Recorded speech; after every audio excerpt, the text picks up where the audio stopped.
us some figgy pudding. Now bring us some figgy pudding. Now bring us some figgy pudding. And bring it right here. Good tidings to you and your kin. Good tidings for Christmas and a Happy New Year. Now that we have threatened some poor homeowner that they need to bring us some figgy pudding, why are we threatening people? Well, the original English figgy puddings and plum puddings were heavily laden with alcohol. They would be baked about a month ahead of Christmas, and then they would be fed brandy or some type of rum or whiskey until they were just wet with alcohol. So a slice of figgy pudding or a slice of plum pudding could be equivalent to a shot of alcohol. So now this doesn't look like a snack pack pudding that we see today. Why is it called pudding? Well, it's a steamed cake, actually, what Americans or here in the US would call this type of dessert. But puddings in Old English and puddings going through London and England at the time period were just kind of like a boiled dessert. Okay. Or a steamed dessert. So a lot of different things could be pudding. You still had things that look like what we would recognize as puddings today called puddings, but these were also called puddings. Interesting. So are we eating the laden alcohol version? No, we are eating the US version. The United States was going through a temperance movement at the time period, the Victorian time period. And going through about 15-20 different cookbooks, all of the fig puddings and plum puddings did not call for alcohol. Wine sauces were called for, but I used a lemon sauce, which was, of course, the more appropriate sauce to use. Right. So, okay, when I Googled plum puddings and figgy puddings, there's a lot of misinformation out there that people are basically saying, okay, they're the same thing. Okay. Yes and no. So, plum in English, in the Old English or the Victorian time period, could mean any dried fruit. So raisins, currants, dried figs were plums. So any pudding made with dried fruits could be a plum pudding. Okay. However, not all plum puddings were figgy puddings. Figgy puddings were made with dried figs. So they are a type of plum pudding. So you could say that all figgy puddings are plum puddings, but not all plum puddings are figgy puddings. Oh, okay. Only figgy puddings are made with figs. So, but other than what type of dried fruit you put into them, a figgy pudding and a plum pudding pretty much has all the other base ingredients that are the same, including the beef suet. Yes, this is a non-vegan dish. Non-vegetarian. What were they thinking? It comes into play with a beef suet. It had to be boiled for 5 hours. Yes.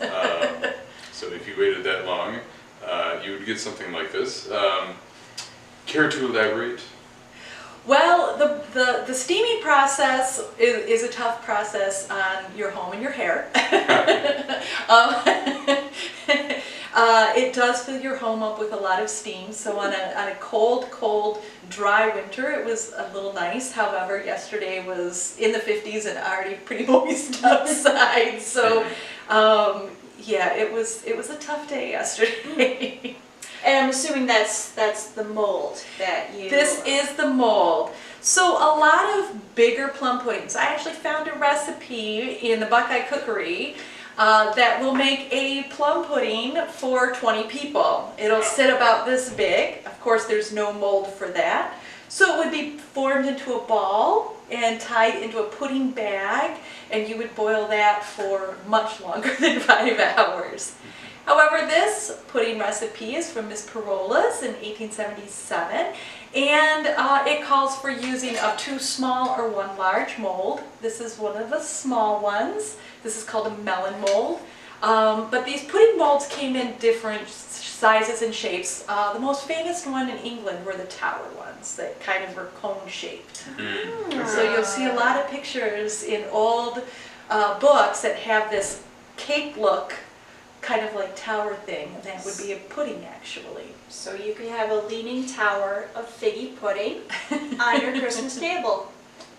All right, so you guys ready to try figgy pudding with beef Yes. suet? Yes. Lots of suet. Let me just tell you that there is as much suet in this as everything else. So All right. there's Now- a lot of suet. For our viewers that aren't animal savvy, suet is basically fat. It is a beef fat that has been rendered. Yeah. So you take big chunks of beef fat and you sort of melt it down, and it becomes, and after you strain it, it becomes like the consistency of butter. So if you wanted to try some of these suet recipes at home but were a little afraid of beef fat, you could actually substitute it with equal amounts of butter and you could try the same recipes. All right. Good All to know. right. So I did use fake hollies because holly berries are very poisonous, even though it does to say to decorate with holly. Well, you give the piece that was exposed to the most holly to the person that you like the least. All right, so as you can see, it is much more bread-like. And I'm just going to serve this to you. And we have the lemon, oh sorry, the lemon. I'm very eager. I know, well I know that you want to try it the most, so I'm going to give you the bigger piece. All right. Kyle's over here going, I'll eat anything. Look at that. And if you want, you can add some hard sauce on the top of it. If you look at it, it looks just like a bread, like a brown bread. Yeah. So there we go. And if you want, you can add extra of the hard sauce. So I'll get a little scoop Oh yeah. here to you. That. And a little scoop here to you. Yeah. You already have a nice bit. Yeah, growing up we had a music box that would come out at Christmas time with We Wish You a Merry Christmas song. And I'm like, hey Mom, can we have figgy pudding? And she's like, I looked at the recipe and no. No, not even me. So I'm very excited. But well, the basis of people demanding figgy pudding is because what Donna said earlier about it being just doused in alcohol. So you can literally bring this to a party, like a banger, as the kids say, It would be very lit. and you can get drunk off figgy pudding. And it would actually literally be lit too. Some people, to show how much alcohol would be in their figgy puddings or plum puddings, would light them on fire before serving them. So, The Victorian period. yes, It was lit. it was lit, literally. Right? All right. Ooh, this is dense. It is a very dense. It's got a lot of molasses, a lot of beef fat, I'm getting an arm a workout. lot of figs.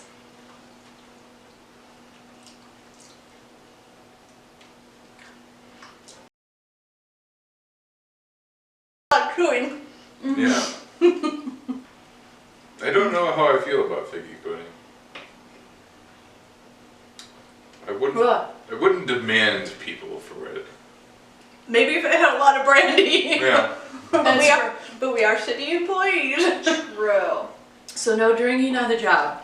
And this would have been considered drinking on the job. Eating on the job. No, I really like this. Like, it's super dense. I don't think I could sit down and eat a ton of it. Mm-hmm. Or even going house to house and eating a whole slice house to house, but I would demand this. You could keep this in your pocket though and eat on it all day. I can't taste any of the suet. I can't taste beef. Yeah. Yeah. Yeah.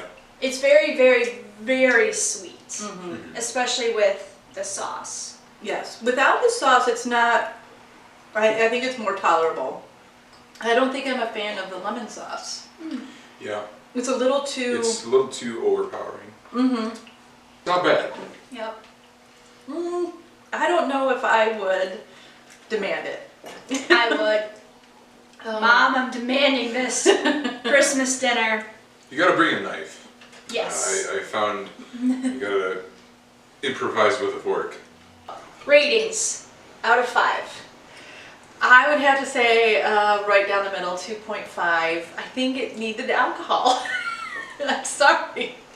Well, since I'm eating it, you know, a 3 out of 5. You know, like it's serviceable. You're on your second slice. It's pretty well. Like I said, it's not bad. It's not like, you know, like my first Christmas Treat. dessert. Yeah, I don't know what would be, but yeah, this is okay. 3 out of 5. Unpopular opinion time. I love this. 4.75. We're deducting a quarter of a point because I can't get drunk off of it, but only a quarter because I don't like getting drunk off of food. Well, as you see here, we are in a Victorian-style kitchen.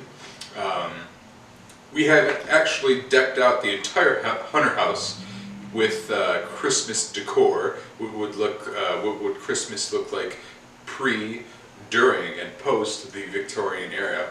So head on down. We'll have the Christmas decorations up for the rest of the month. Yeah. Visit the Birmingham Museum. And stay tuned, next couple weeks we will have voting for what we're going to eat in January. We haven't decided on a theme yet though, so if you have any suggestions, please drop us a comment below, and yeah, we will consider it. Tell us what you want us to eat. What do you think we should eat? And we hope you and yours have a very merry holiday season, and we'll see you next month for another edition of What Were They Thinking? Food Edition.